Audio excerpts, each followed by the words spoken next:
ఒక dialogue start చేసినప్పుడు, ఒక చర్చని స్టార్ట్ చేసినప్పుడు ఇది ప్రారంభమవుతుంది. కానీ ఇంతవరకు నిరుద్యోగులను కానీ వాళ్ళ తరపున ఉన్న ఎవరైనా ఒకరిద్దరు సభ్యులను కానీ తీసుకొని డిస్కస్ చేస్తే ఈ సమస్యకి పరిష్కారం దొరికే అవకాశం ఉండే. కానీ వాళ్ళు అసలు అలాంటి ఆలోచనతో కూడా లేరు.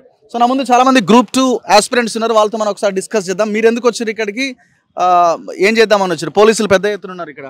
యాక్చువల్లీ ఏంటంటే చెనగాని దయాకర్ అన్న గారు మాకు వచ్చేసి ఈ రోజు రండి మీరు ఏంటంటే ఆ సమస్య పైన మాట్లాడదామని చెప్పేసి పిలిచారు. సో దాని మీద వచ్చేసి మేము ఇక్కడ ఉస్మానియాకి వచ్చాం, అశోక్ నగర్ నుండి.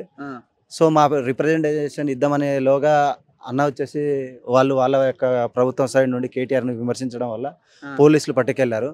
కానీ ఇక్కడ జరిగేది హైడ్రామా ఏంటిదంటే వాళ్ళే చెప్పుకుంటున్నారు, మమ్మల్ని పిలుచుకుంటున్నారు. ఆ రోజు ఓటు విషయంలో కూడా మమ్మల్ని వాడుకున్నారు. ఇక్కడ మళ్ళీ పిలుచుకొని మా ముందే వాళ్ళు ఏంటిదంటే పోలీసులు పట్టక ముందే మమ్మల్ని పట్టుకోండి, మీరు లోపల వేయండి, ఇదంతా జరుగుతూ ఉంది. ఈ హైడ్రామాలో ఏంటిదంటే అసలు యాక్చువల్లీ ఈ నిఘా వ్యవస్థ ఏంటిది, ఎక్కడ ఉండాలి, మారక ద్రవ్యాల మీద జరగాలి అసలు యాక్చువల్లీ. కానీ ఈ నిరుద్యోగుల పైన ఇంతగానో ఉండడం వల్ల ఇదంతా వేస్ట్. అంటే ఎక్కడో ఈ రోజు మన దగ్గర ఉన్న ప్రధాన సమస్య ఏంటిదంటే మారక ద్రవ్యాల వల్ల చాలా మంది పిల్లలు భవిష్యత్ ఆగమవుతా ఉంది. దానిపైన ఫోకస్ పెడితే ఈ వ్యవస్థ ఇంకా బాగుంటుంది. కానీ మేమేదో మారక ద్రవ్యాలు ఏదో ఉగ్రవాదులాగా మా మీద పెడితే ఏముంది, టైం బొక్క తప్ప ఇంకొకటి లేదు.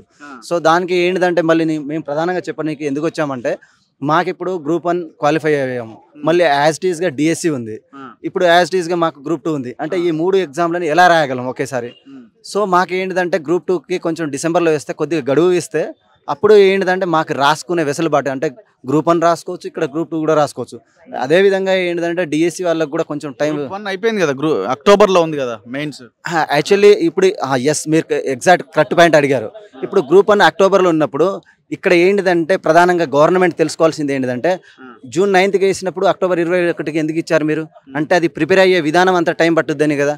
మరి అది ప్రిపేర్ అయ్యేది డిస్క్రిప్టివ్, మరి గ్రూప్ 2 ప్రిపేర్ అయ్యేది ఏంటిది ఎంసీక్యూ. అట్లాంటప్పుడు డిఫరెన్స్ రాదా? మరి ఈ డిఫరెన్స్ ఎందుకు తెలుసుకోలేకుండా గ్రూప్ 3 ఎప్పుడు ఉన్నది? గ్రూప్ 3 వచ్చేసి నవంబర్లో ఉంది.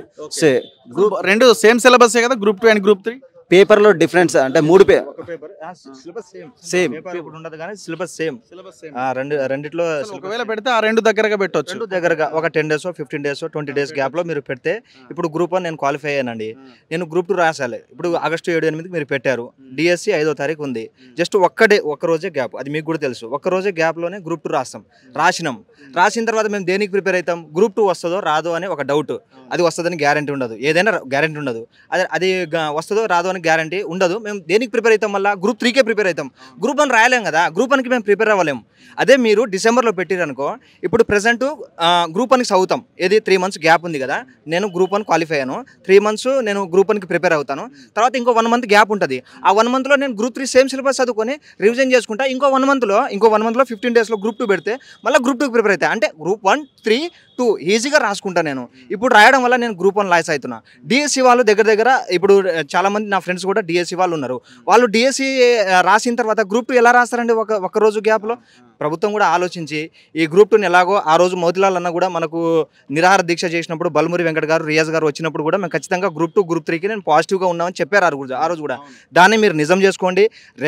రేవంత్ అన్న గారు కూడా మీరు ఆలోచించి మా గ్రూప్ 2 పట్ల మీరు ఈ గ్రూప్ 2ని డిసెంబర్కి వేస్తే ప్రశాంతంగా గ్రూప్స్ రాసుకున్న వాళ్ళు ఏదో ఒక జాబ్, గ్రూప్ 1 రాకపోయినా గ్రూప్ 3 అని వస్తుంది, గ్రూప్ 3 రాకపోయినా గ్రూప్ 2 వస్తుంది.